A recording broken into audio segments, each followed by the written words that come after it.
নাস্তা short film নির্মাণ করে আবারও আলোচনায় সময়ের অন্যতম সেরা নির্মাতা মাবরুর রশিদ বান্না। বান্নার নাটকের সবচেয়ে বড় গুণ, সমাজে সুগভীর চিন্তা প্রতিফলিত হয় তার নির্মিত নাটকগুলোতে, ফলে সেগুলো সহজেই দর্শকদের মনোযোগ আকর্ষণ করতে সক্ষম হয়। নাস্তা তেমনই একটা নাটক যেখানে বিগত সময়ের সামাজিক অবস্থার বাস্তব চিত্র ফুটে উঠেছিল সেলুলয়েডের পর্দায়। বান্না নির্মিত নাটকগুলো সাধারণ দর্শকদের এতটাই কানেক্ট করতে পারে যে নাটকের চরিত্রগুলোর সাথে তাদের দৈনন্দিন জীবনের সাথে সাদৃশ্য খুঁজে পান সাধারণ দর্শক। কিন্তু মেধাবী এই নির্মাতার পথ চলার শুরুটা এত মসৃণ ছিল না। চলুন জেনে নেই নির্মাতা মাবরুর রশিদ বান্না সম্পর্কে। মাবরুর রশিদ বান্নার জন্ম এবং বেড়ে ওঠা ঢাকায়। তার বাবার নাম হারুন আল রশিদ, যিনি পেশায় একজন ব্যাংকার। বান্নার মায়ের নাম নাজমা ইসলাম। পিতামাতার ৩ সন্তানের মধ্যে সবার বড় মাবরুর রশিদ বান্না। তিনি ইউনিভার্সিটি অব ডেভেলপমেন্ট অল্টারনেটিভে পড়াশোনা করেছেন। অত্যন্ত মেধাবী এই নির্মাতা তার পথ চলায় সবচেয়ে বেশি সাপোর্ট পেয়েছেন বাবার কাছ থেকে।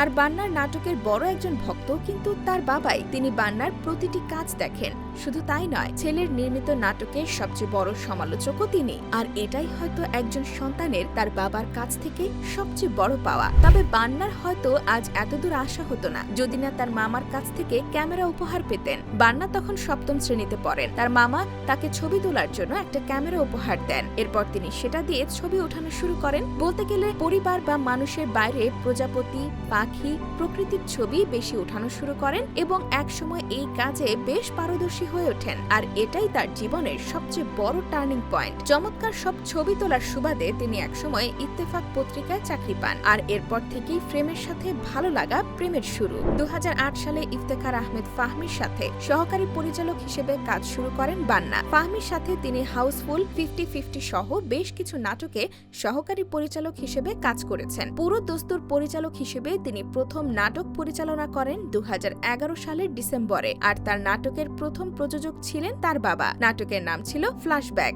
এনটিভিতে প্রচারিত হওয়া এই নাটকটি বেশ জনপ্রিয়তাও পায়। এরপর আর থেমে থাকেননি, একের পর এক নির্মাণ করেন। এখানেই শেষ নয়, এলিয়েন ও রুম্পার গল্প ২, রিস্টার্ট, ইট ক্যান হ্যাপেন, ৩ অধ্যায়, দ্য আর্টিস্ট, শেষ দৃশ্যের অপেক্ষার মতো জনপ্রিয় সব নাটক হয়ে ওঠেন সকলের পরিচিত মুখ। প্রত্যেক পরিচালকের আলাদা কিছু দর্শক রয়েছে, তবে মাবরুর রশিদ বান্না এখানে কিছুটা স্বকীয়তা বজায় রেখেছেন। তার টার্গেট মূলত তরুণ প্রজন্ম। আর তরুণদের জীবনের বেড়ে ওঠা থেকে শুরু করে নানা বিষয় তার নাটকে খুঁজে পাওয়া যায়। তবে শুধু তরুণদের জন্য নয়, বরং দেশের সিনিয়র সিটিজেনদের জন্যও রয়েছে বান্নার নাটক, যেমন আইসক্রিম ও ওল্ড ডায়েরি, যা কিনা বড়দের কথা মাথায় রেখেই তৈরি। মাবরুর রশিদ বান্না বর্তমানে তার নাটক দিয়েই জনপ্রিয়তার শীর্ষে উঠেছেন। তার নির্মিত নাটক পছন্দ করেন না এমন মানুষ খুব কমই আছেন। এই সময় এসে তার মতো সাধারণ দর্শকদের কানেক্ট করতে পারা হৃদয় ছোঁয়া নাটক হয়তো খুব কম নির্মাতাই দিতে পারছেন। ঠিক এই জায়গাটাতেই অন্যদের তুলনায় আলাদা এবং